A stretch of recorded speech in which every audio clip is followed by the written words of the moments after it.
본 내용은 실제 사례를 바탕으로 각색한 이야기입니다. 일상 속 성희롱 OX. 아, 피곤하다.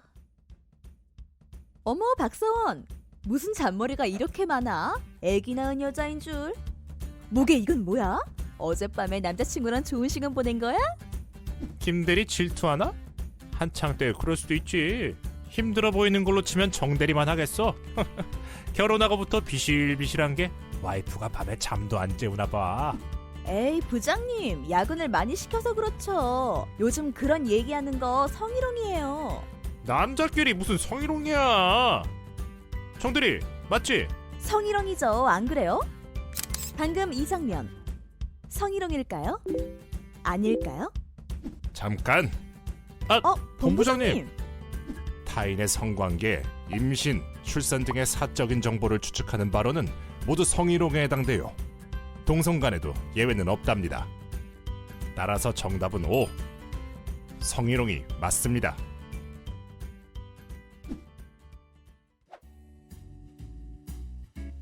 박사원 술은 좀 하나? 잘 못합니다. 군대 다녀왔어?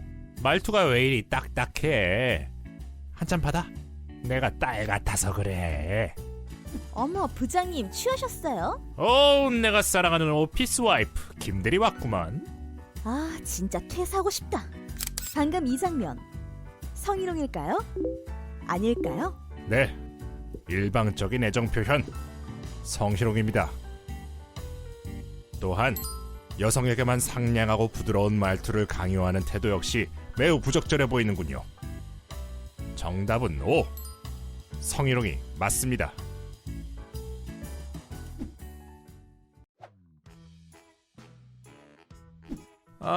이런 거 물어봐도 되나? 혹시 남자친구 있어요? 진도 좀 나갔나? 다름이 아니라 입사하고 얼마 안 돼서 바로 육아휴직할까봐 임신 계획인다 하고. 방금 이 장면. 성희롱일까요? 아닐까요?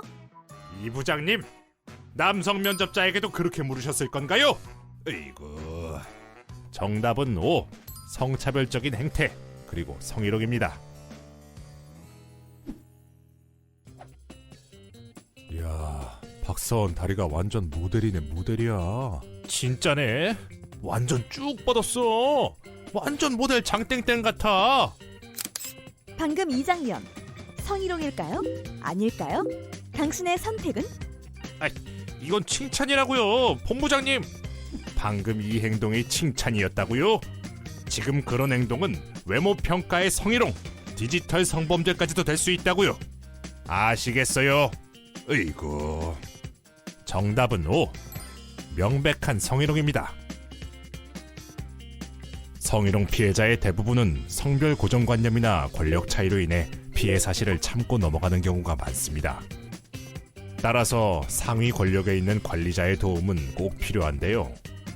특히 피해자는 피해 사실을 알리고 문제 제기하는 과정에서 가해자 중심의 사회적 인식으로 인한 또 다른 피해에 노출될 수 있기 때문에 관리자는 이를 꼭 유념해야 하고, 성희롱 여부를 판단할 때는 피해자의 주관적인 사정과 함께 비슷한 처지의 입장을 충분히 고려하는 성인지 감수성을 잃지 않도록 반드시 주의해야 합니다. 성희롱 예방 대처와 평등한 조직 문화 만들기. 이제 관리자 여러분이 먼저 시작해주세요. 잊지 마세요. 여러분의 성평등 인식이 평등한 조직 문화를 만듭니다. 여성가족부 한국양성평등교육진흥원.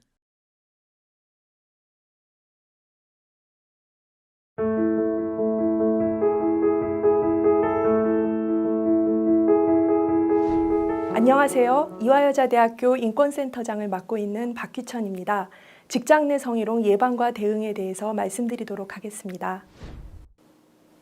먼저 직장 내 성희롱이란 무엇이고 어떻게 판단해야 하는가 살펴보도록 하겠습니다. 남녀고용평등과 일가정 양립 지원에 관한 법률 제2조 제2호는 직장 내 성희롱의 개념에 대해서 규정하고 있습니다. 사업주, 상급자 또는 근로자가 직장 내의 지위를 이용하거나 업무와 관련하여 다른 근로자에게 성적 언동 등으로 성적 굴욕감 또는 혐오감을 느끼게 하거나 성적 언동 또는 그 밖의 요구 등에 따르지 아니하였다는 이유로 근로조건 및 고용에서 불이익을 주는 것을 말합니다. 또한 남녀고용평등과 일가정 양립 지원에 관한 법률에서는 사업주, 상급자 또는 근로자는 직장 내 성희롱을 하여서는 아니 된다라고 규정하여 직장 내 성희롱을 금지하고 있습니다. 법은 직장 내 성희롱의 행위자가 될 수 있는 자와 피해자가 될 수 있는 자의 범위를 정하고 있습니다. 먼저 행위자가 될 수 있는 자는 사업주, 상급자 또는 근로자이고 피해자는 근로자입니다. 이 경우에 성희롱 행위자와 피해자의 성별은 중요하지 않습니다. 남성이든 여성이든 직장 내 성희롱의 행위자가 될 수도 있고 피해자도 될 수 있다는 뜻입니다. 먼저 업무 관련성이라는 것은 사업주, 상급자 또는 사용자가 직장 내의 지위를 이용하거나 업무와 관련하여 성희롱 행위를 했다는 점을 의미합니다. 성적 언동 중에는 먼저 육체적 성희롱 행위가 있습니다. 예를 들어서 업무를 하는 과정에서 직원을 격려한다는 핑계로 머리를 쓰다듬거나 엉덩이를 손으로 툭툭 치거나 또는 손금을 봐준다면서 손을 주무르는 행위는 육체적 성희롱 행위에 해당이 됩니다. 국가인권위원회는 손톱으로 손바닥을 긁는 행위도 성희롱 행위에 해당된다고 보았습니다. 왜냐하면 이는 성적 관계를 제의하는 은어적 표현이라고 하기 때문입니다. 다음으로 언어적 성희롱 행위에는 음란한 말을 하는 경우뿐만 아니라 타인의 외모를 평가하거나 성적으로 비유하는 말도 포함됩니다. 또한 누군가를 좋아한다, 사랑한다라고 하면서 상대방이 원하지 않는 부적절한 호감의 표시를 하는 경우도 성희롱이 될 수 있음을 유의해야 합니다. 예를 들어서 기혼 상급자가 미혼 하급 여직원에게 일방적으로 계속 좋아한다라는 문자를 보내고 여직원이 거부를 했음에도 불구하고 계속 사랑한다라고 말을 하는 것은 비록 행위자가 자신이 이성으로서 호감 표시를 한 것이라고 주장을 하더라도 성희롱에 해당될 수 있습니다. 시각적 성희롱의 대표적인 예는 자신의 신체 부위를 고의적으로 노출하거나 옆에 직장 동료가 있음에도 불구하고 음란한 동영상을 보는 경우 등입니다. 그 밖에 사회통념상 성적 굴욕감이나 혐오감을 느끼게 하는 것으로 인정되는 모든 행동은 성희롱 행위에 해당될 수 있습니다.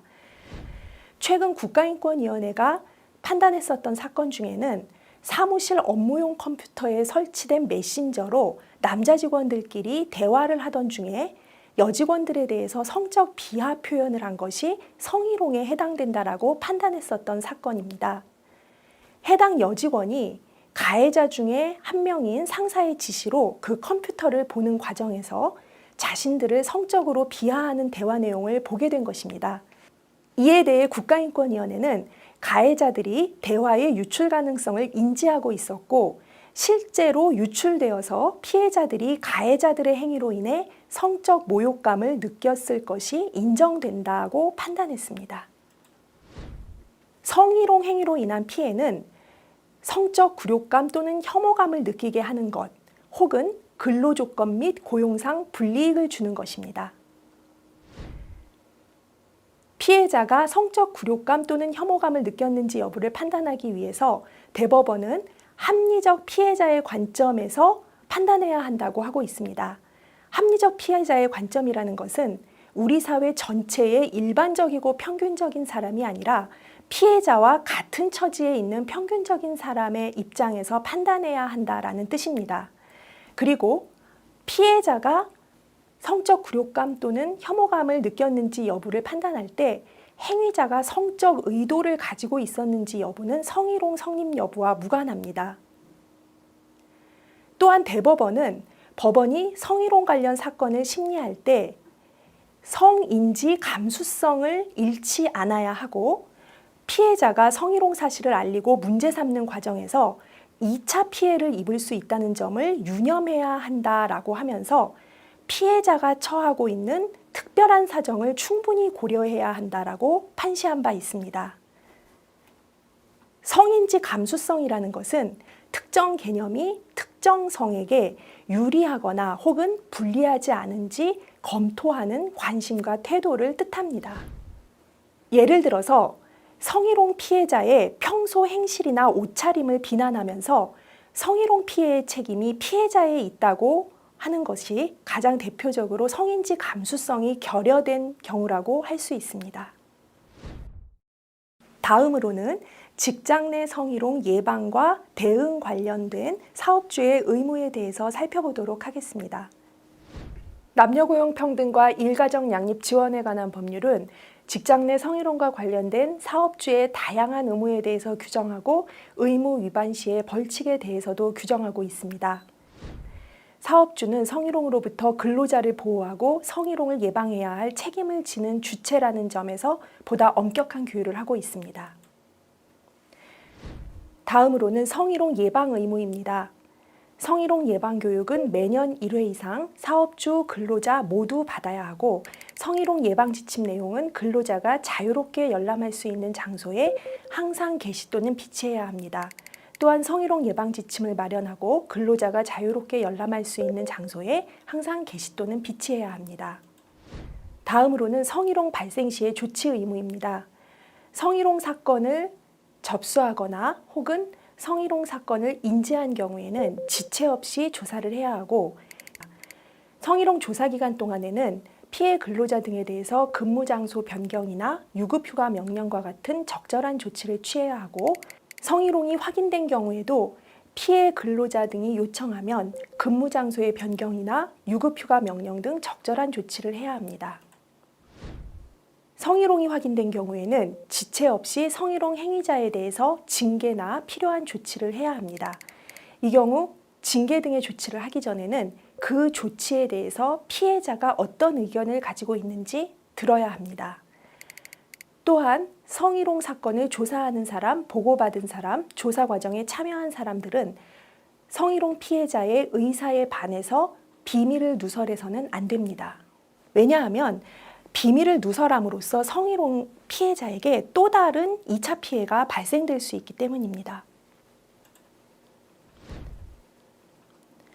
특히 법에서는 성희롱 신고자와 피해자 등에 대한 불리한 처우를 금지하고 있고 그 금지되는 불리한 처우의 내용을 상세하게 규정하고 있습니다. 첫째, 파면, 해임, 해고, 그 밖에 신분상실에 해당하는 불이익 조치. 둘째, 징계, 정직, 감봉, 강등, 승진 제한 등 부당한 인사조치. 셋째, 직무를 미부여하거나 직무를 재배치하거나 그 밖에 본인의 의사에 반하는 인사조치. 넷째, 성과평가 또는 동료평가 등에서 차별이나 그에 따른 임금 또는 상여금 등의 차별지급. 다섯 번째, 직업능력 개발 및 향상을 위한 교육훈련 기회의 제한. 여섯 번째, 집단 따돌림, 폭행 또는 폭언 등 신체적, 정신적 손상을 가져오는 행위를 하거나 그 행위의 발생을 방치하는 행위. 그리고 마지막으로 그 밖에 신고를 한 근로자 및 피해 근로자 등의 의사에 반하는 불리한 처우를 금지하고 있습니다. 고객이나 제3자에 의한 성희롱을 당한 피해자가 사업주에게 고충의 해소를 요청할 경우에는 그 근로자에 대해서 배치 전환이나 유급휴가 명령과 같은 적절한 조치를 취해야 합니다. 또한 이러한 피해 근로자에 대해서 불리한 처우를 하는 것도 금지되고 있습니다. 다음으로는 직장 내 성희롱에 대한 주체별 대응에 대해서 살펴보도록 하겠습니다. 먼저 관리자의 대응에 대해서 살펴보도록 하겠습니다. 관리자는 사업주의 대리인이자 성희롱 문제의 해결자의 지위에 있습니다. 즉, 성희롱 예방 및 피해자 보호 의무가 있다는 점을 유의해야 합니다. 따라서 관리자 스스로 성희롱을 하는 행위를 해서는 안 되고요. 성희롱을 방치하거나 은폐해서도 안 됩니다. 그리고 성희롱을 당했다고 피해를 호소하는 피해자가 있는 경우에는 피해자의 의견을 경청하고 피해자에게 공감하기 위해 노력하는 것이 필요합니다. 또한 성희롱 사건을 공정하고 신속하게 처리하면서 2차 피해가 발생되지 않도록 각별히 유의해야 합니다. 다음으로는 피해자 또는 피해 주장자의 대응에 대해서 살펴보겠습니다. 먼저 중요한 것은 성희롱은 행위자의 잘못이지 피해자의 탓이 아니라는 인식을 가지는 것이고 성희롱은 개인의 문제가 아니라 인권 침해의 법적 문제이자 조직의 문제라는 인식을 가지는 것입니다. 평소에 상대방의 언행이 성희롱인지 여부가 불분명하더라도 이에 대해 불쾌감을 느낀다면 문제 제기를 하는 것이 좋습니다. 그리고 성희롱을 당하게 되면 단호하게 거부 의사를 표현하는 것이 바람직합니다. 그리고 성희롱 피해를 당한 경우에는 주변 지인이나 친구와 같은 비전문가의 도움을 받기보다는 전문기관의 상담을 받는 것이 좋습니다. 또한 성희롱 사건의 경우 증거 수집이 어려운 경우가 많은데 성희롱을 당하게 되면 이를 날짜별 또는 행위별로 개인적으로 정리해 놓거나 행위자와 주고받은 문자 메시지, 이메일, 카톡 같은 것을 보관해 두고 추후에 이를 증거로 활용하는 것도 좋습니다. 평소에는 사내에 어떠한 고충처리 절차가 있는지 그리고 취업규칙이나 그 밖에 규정이 있는지를 알아두는 것이 바람직하고 또한 피해를 당했을 때에는 자신이 원하는 해결책을 회사에 정확하게 요구하는 것이 좋습니다. 또한 신고를 할 때에는 행위자의 행위를 구체적으로 진술하는 것이 중요합니다.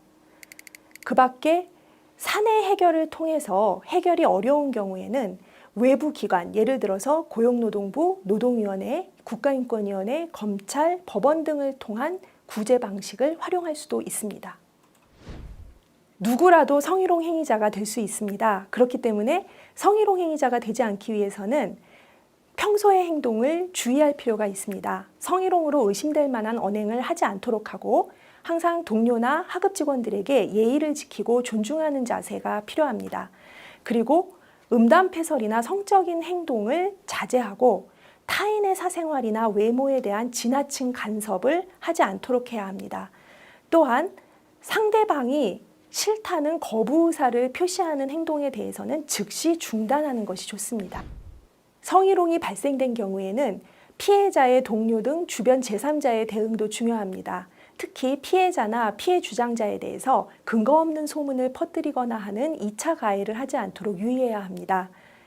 또한 성희롱 피해자나 피해 주장자를 지지하면서 함께 문제 해결을 하기 위해 협조하는 자세가 중요합니다. 그리고 평소에는 회사 내에서 성희롱이 받아들여질 수 없도록 문화를 조성하는 노력도 필요합니다. 참고로 대법원은 사업주가 주변 동료 근로자가 피해 근로자를 도와준 것을 이유로 불리한 조치를 해서는 안 된다고 판시하고 있습니다. 비록 법에서 직접적으로 피해 근로자에게 도움을 준 동료 근로자에게 불리한 조치를 금지하는 규정을 두고 있지는 않지만 피해 근로자를 가까이에서 도와준 동료 근로자에게 불리한 조치를 한다면 이것은 피해 근로자에게 정신적 고통을 입힌 것으로서 민법상의 불법행위 책임을 물을 수 있다고 판단하고 있습니다. 이는 성희롱 사건에 있어서 피해 근로자의 동료 근로자들이 피해 근로자를 도와주는 역할이 중요하다라는 점을 확인하는 것이라고 볼 수 있습니다. 직장 내에서 성희롱이 발생했을 때 그 해결과 그리고 예방 절차에 대해서 알아보도록 하겠습니다. 직장 내 성희롱이 발생한 경우에 외부 기관을 통한 해결을 도모하기에 앞서 사내에서 구성원 간의 원만한 해결을 하는 것이 바람직합니다. 사내에서 해결을 하는 경우에는 피해자의 관점을 중시하는 피해자 중심의 원칙, 직장 내 성희롱 예방을 위한 규범의 확립, 피해자 및 관련자의 인권 보호, 그리고 철저한 사후 관리와 예방이 이루어져야 합니다. 성희롱 고충 상담의 기본 원칙은 피해자와 같은 성의 상담자가 별도의 공간에서 상담이 이루어지도록 해야 하는 것이고, 상담원은 피해자의 비밀을 보장하면서 신속하고 공정한 절차가 진행되도록 해야 한다는 것입니다. 사내 해결 절차는 첫째, 접수와 상담을 통한 사건 개요 및 피해자의 요구 파악. 둘째, 성희롱 담당 기구를 구성하여 사실관계의 조사와 의결, 그리고 피해자가 요청할 경우에는 근무 장소 변경 등의 피해자 보호 조치가 이루어져야 합니다. 셋째, 행위자와 피해자에 대해서는 행위자에 대한 징계 및 인사조치가 이루어져야 하고 피해자의 요구가 있는 경우에는 근무 장소 변경 등 적절한 보호 조치가 이루어져야 합니다. 마지막으로 전 직원에 대해서 성희롱 의식 및 실태 조사를 하고 성희롱 예방 교육을 실시하는 등의 재발 방지 대책과 후속 조치 등이 이루어질 필요가 있습니다. 직장 내 성희롱, 발생된 후에 제대로 해결하는 것도 중요하지만 평소에 성희롱이 발생되지 않도록 예방하는 것은 더욱 중요합니다. 성희롱을 예방하기 위해서는 구성원 간의 서로의 인격을 존중하고 인사관리에서 성평등을 확립해야 합니다. 그리고 음주 위주의 회식 문화나 접대 문화를 지양하는 것이 좋습니다. 또한 성희롱 관련 사내 규칙을 명확하게 수립하고 성희롱 예방 교육을 철저하게 실시해서 조직 내에서 성희롱이 허용되지 않는다는 것을 구성원들에게 인식하게 해야 합니다. 만일에 성희롱이 발생된다면 신속하고 공정한 사건 해결을 통해서 가해자에게는 성희롱이 용납되지 않음을 분명하게 주지시키고 분쟁이 악화되는 것을 방지해서 구성원들에게 신뢰를 주는 것이 중요합니다. 직장 내의 모든 구성원이 안전하고 행복하게 일할 수 있는 직장 문화, 모두의 노력으로 만들어갈 수 있습니다.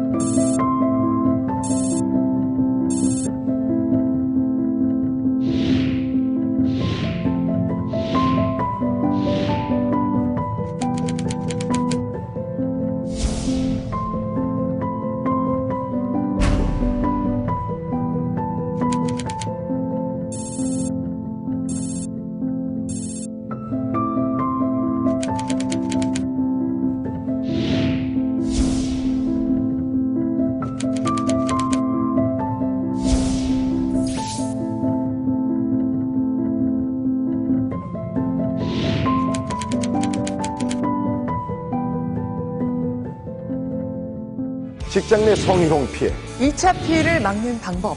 보충 상담이 그 첫걸음입니다.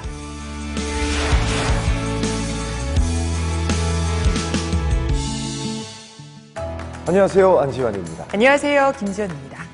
저는 일단 직장으로 출퇴근하는 사람이 아니라서 직접적인 사례를 접한 적은 없는데요. 앞서 데이터를 보니까 직장, 기관 내 이 성희롱이 정말 많이 일어나는군요. 이게 어디서든 일어날 수가 있더라고요. 특히 화면에서 보니까 성희롱 피해자 대부분이 그냥 참고 넘어간다라는 말씀하셨잖아요. 그게 어떤 부분은 좀 이해가 되기도 하고 화가 나는 부분도 있어요. 이게 또 참고 넘어가기 때문에 10명 중에 3명 2차 피해가 많아지는 게 아니겠습니까? 네, 어떻게든 근절 방법을 찾아야 하는데요.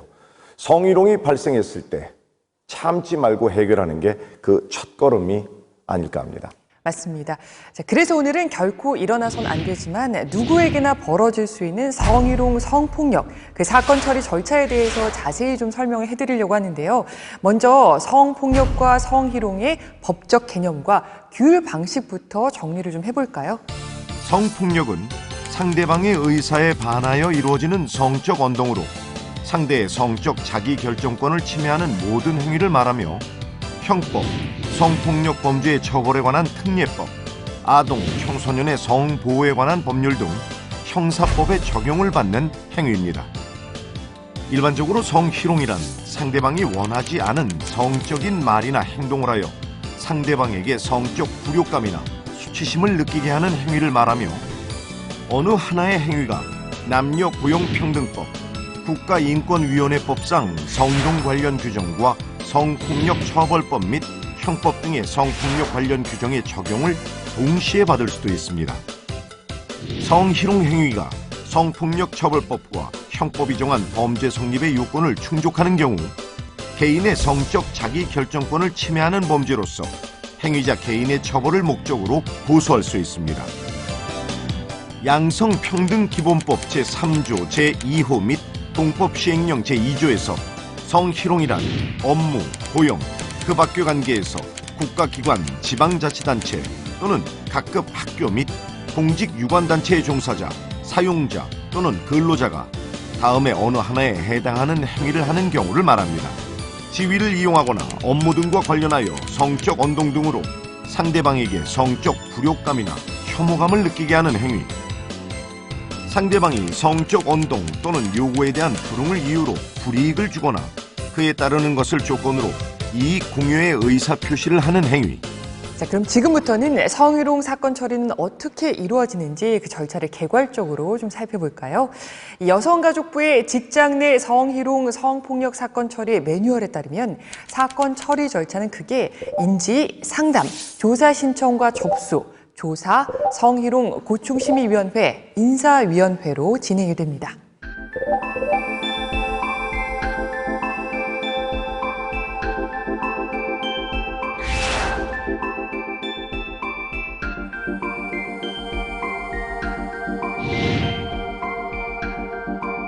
자, 지금 그림이 나오고 있어요. 근데 안지환 씨는 이 세 가지 중에서 어떤 경우를 성희롱으로 보고 사건 처리를 좀 시작해야 된다 이렇게 생각을 하세요? 글쎄요. 1번과 2번 이 두 가지는 피해자가 성희롱 사건으로 신고 접수한 건이니까 성희롱 사건으로 처리해야 할 것이고요. 그리고 세 번째는 일단 수사기관에 성폭력 신고가 이루어진 거니까 성폭력 사건으로 봐야 하는데요. 피해자의 의사를 확인해서 사내 처리 절차 진행 여부를 결정해야겠죠. 사건이 진행 중임을 알았을 때에는 고충상담원이 성폭력 피해자를 상담하여 그 직원이 조직에 바라는 보호 조치가 무엇인지를 파악해야 하며, 성폭력은 조직에서 판단하는 것이 아니지만 조직 내 성희롱 사건으로 처리할 수 있으므로 우선적으로 피해자가 조직에 바라는 보호 조치가 무엇인지에 집중하는 것이 필요합니다. 그 후에 피해자의 의사 등을 고려하여 성희롱 사건으로 조사 처리하는 것이 바람직합니다. 이 성희롱 사건 발생 시점부터 처리 절차를 저희가 좀 차근차근 따져보겠습니다. 사건이 발생하면 성희롱 사건 처리 담당자는 피해 당사자의 서면이나 전화는 물론 대리인의 상담 신청, 제3자의 신고나 사내 소문만으로도 성희롱 사건 처리를 시작해야 합니다. 이것이 최초 인지 단계입니다. 인지 단계. 이 단계에서 구체적인 상담을 진행한 다음에 성희롱 사건의 처리 방향을 정할 수 있을 텐데요. 제3자가 신고를 했을 경우 제3자부터 만나봐야겠죠. 제3자가 신고하거나 조직 내 성희롱 사건에 대한 소문을 접한 경우에는 조직이 피해자 상담을 해야 합니다. 신고한 제3자를 아는 경우 제3자에 대한 상담을 먼저 진행하여 성희롱 사건을 대략적으로 파악한 후에 피해자 상담을 진행하는 것이 바람직합니다.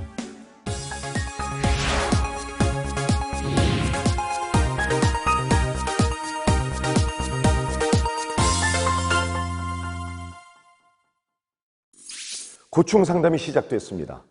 가장 먼저 신고인 또는 피해자에게 문제가 된 사안의 사실관계를 충분히 청취해야 하는데요. 특히 육하 원칙에 맞게 상담 일지를 상세하게 작성해야 합니다. 성희롱 등 사안의 처리에 있어서 피해자 등의 진술의 일관성은 무엇보다 중요하기 때문인데요.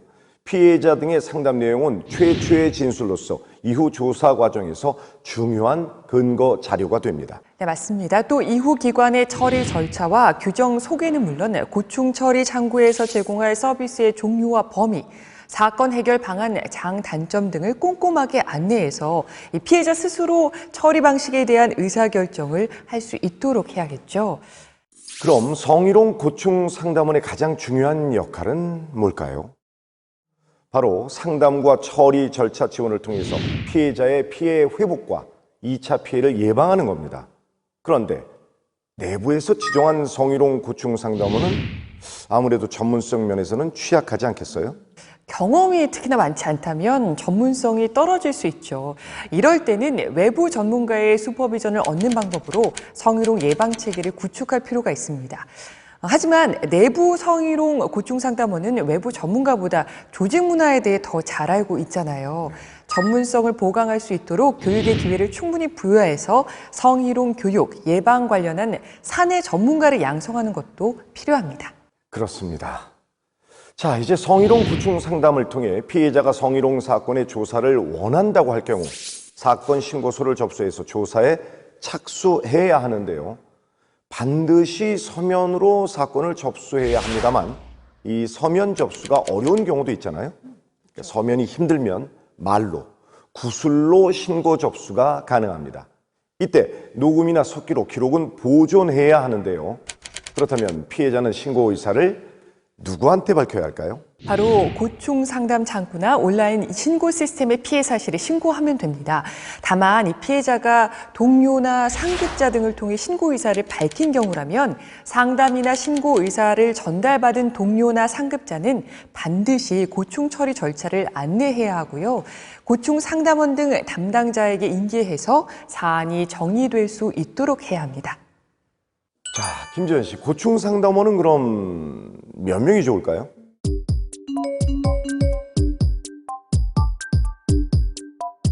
아무래도 2명 이상은 돼야 될 것 같고요. 전 특히 성별이 좀 중요할 것 같아요. 맞습니다.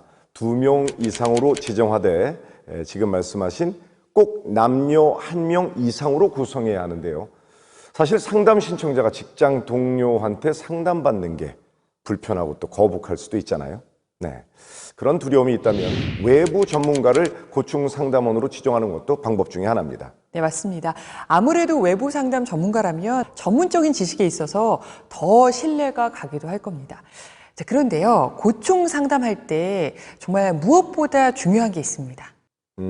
뭘까요? 바로 대화법인데요. 그때 좀 피하지 그랬어 하면 될까요, 안 될까요? 저는 안 그랬는데요. 왜 저한테 그러세요? 네, 상담자가 주관적인 판단이나 생각으로 말해서는 절대 안 되죠. 그건 피해자를 위축시킬 수 있고 또 큰 상처가 될 수도 있으니까요.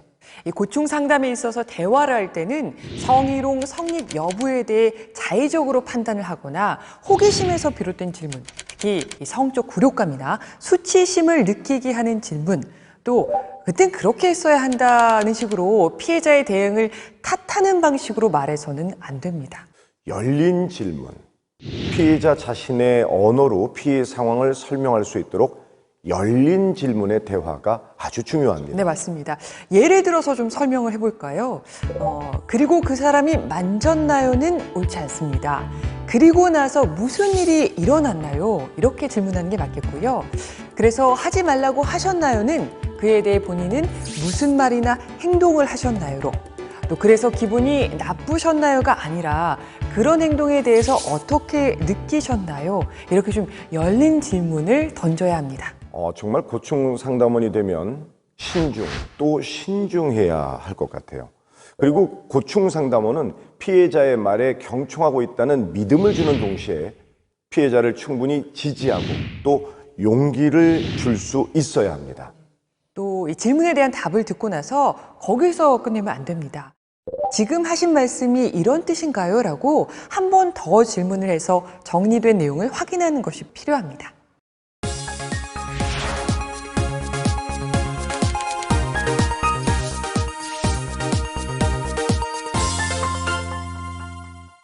자, 이제 피해자의 성희롱 사건 신고서가 접수가 됐다 하면 신속하게 조사에 좀 들어가야겠죠. 그렇죠. 일단 고충 상담원이 조사를 담당하거나 외부 전문가를 참여시켜서 조사를 진행하게 되는데요. 조사는 20일 이내로 신속하게 처리하게 합니다. 대면 조사를 원칙으로 하지만 경우에 따라서는 서면이나 이메일 또는 녹음도 가능합니다. 혹시 조사를 진행함에 있어서 특별히 좀 주의해야 될 사항 같은 게 있을까요? 문답 조사를 진행할 때 질문 내용에 주의가 필요합니다. 특히 피해자가 참고인이 익명으로 조사받기를 원할 경우 더더욱 주의해야 하는데요. 질문 내용에 피신고인이 어떤 행위를 했다는 정보를 담는 것은 최대한 지양해야 합니다. 예를 들어서 몇 월 며칠 김모 씨, 이모 씨 외에 누가 노래방에 함께 있었나요? 라는 질문보다는 몇 월 며칠 노래방에 함께 있었던 사람은 누구입니까? 와 같이 최대한 열린 질문을 던져야 하는 거죠. 상담이든 조사든 어떤 절차든 열린 질문이 중요합니다. 그래야 사건의 객관적인 실체에 접근할 수 있으니까요. 자, 그런데 고충 상담원이 있는데 꼭 외부 전문가를 참여시킬 필요가 있을까요? 고충 상담원이 내부 사람이라면 조직에 대해서는 누구보다 잘 알고 있겠죠. 하지만 교육이나 경험이 부족한 경우 전문성에 한계가 있을 수도 있습니다.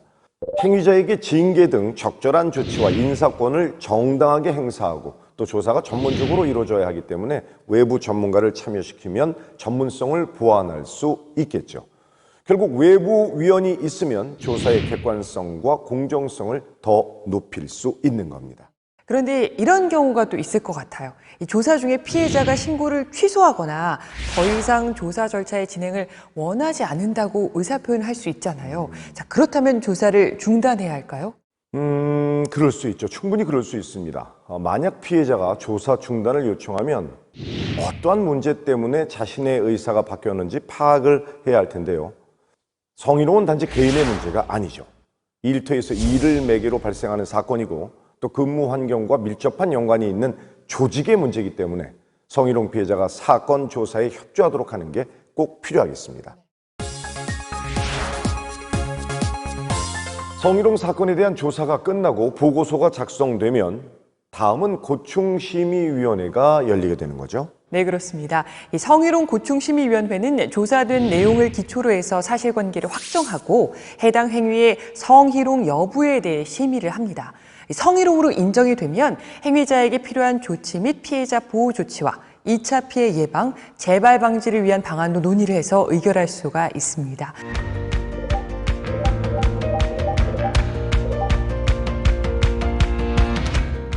심의위원 구성 어떻게 되는지 알고 계세요? 6명으로 구성이 되죠. 심의위원회는 위원장을 포함해서 6명의 위원으로 구성이 됩니다. 네, 맞습니다. 이때 남성 또는 여성의 비율이 전체 위원의 10분의 6을 초과하면 안 되고요. 위원 중에 2명 이상은 외부 성희롱 방지 관련 전문가를 위촉하게 돼 있습니다. 그 이유는 외부 전문가를 포함한 성별 균형을 갖춘 구성으로 공정성과 객관성을 높이도록 한 것인데요. 그렇기 때문에 성인지 감수성 및 전문성 확보를 위해서 관련 전문가 위촉에 매우 신중해야 합니다.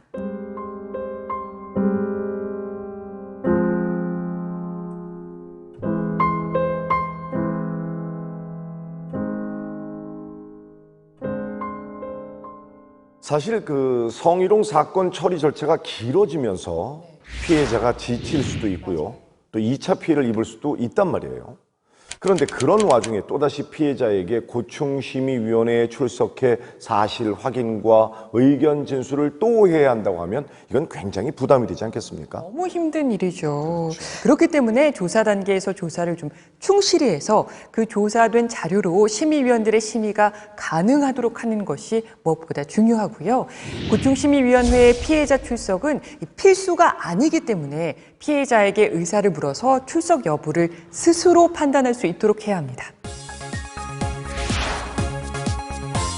이제 사건 종결 단계로 넘어가 볼까요? 성희롱 사건 조사 진행 사항과 처리 결과를 신고인 및 피해자에게 서면이나 전자우편, 유선 등 방법으로 알려야 하는데요. 심의 결과에 따라 사건이 성희롱에 해당하면 징계위원회를 열어 기관장은 무관용 원칙에 따라 행위자에 대한 징계를 결정합니다. 또 부서 전환 등을 통해 피해자와 행위자의 분리 조치도 필요하겠죠.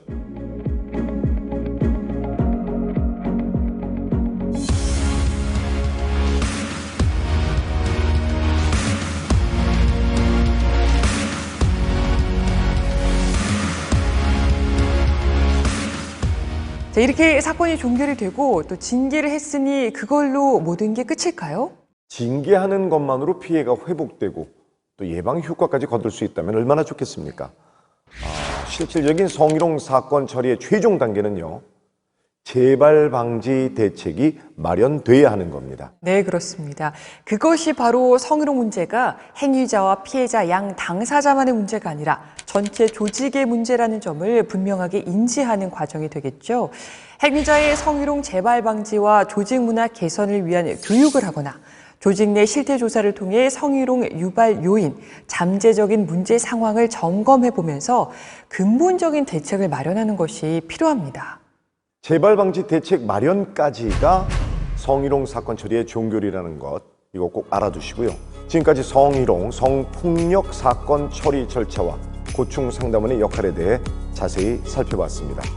거듭 말씀드리지만 고충 상담원 역할의 핵심은 성희롱 피해자 입장에서 공감하면서 사건을 처리하되 반드시 객관적인 자세를 잃지 말아야 한다는 것.